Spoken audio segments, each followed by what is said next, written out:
কতগুলো আলেমকে হত্যা করেছেন, এতিমকে হত্যা করেছেন, কতগুলো বিডিআর অফিসারকে হত্যা করছেন, এতগুলো অফিসারকে মারলো, 57 জন অফিসারকে হত্যা করলো। সেদিন হাফিজ হাসিনার এই ফোর্স কোথায় ছিল? কেন সে ফোর্স পাঠায় নাই? আসলে সে নিজেই জড়িত ছিল এই হত্যাকাণ্ডের সঙ্গে। আজকে তো এমন অনেক আননোন চেহারা দেখা যায় যাদেরকে চেনা যায় না যে তারা আসলেই বাংলাদেশি কিনা। তো গণতন্ত্র চাবেন না, দেশ রক্ষা করতেও চাবেন না, গোলামি করবেন, দালালি করবেন। এই গোলামি তো রাখবে না। লিন্দুক দর্জির ইতিহাসটা পড়ে দেখেন, সেও কিন্তু টেকে নাই বেশি দিন, তাকেও বিদায় নিয়েছে এত দালালি করে, দেশ বিক্রি করে। কাজে এই দেশ বিক্রি চলবে না হাসিনা, দেশ রক্ষা হবে ইনশাআল্লাহ। আজকে সকলের দায়িত্ব হয়ে গেছে দেশ বাঁচানো, মানুষ বাঁচানো।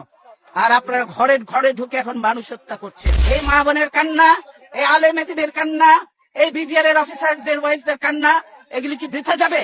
এগুলি কোনোদিনও বৃথা যাবে না।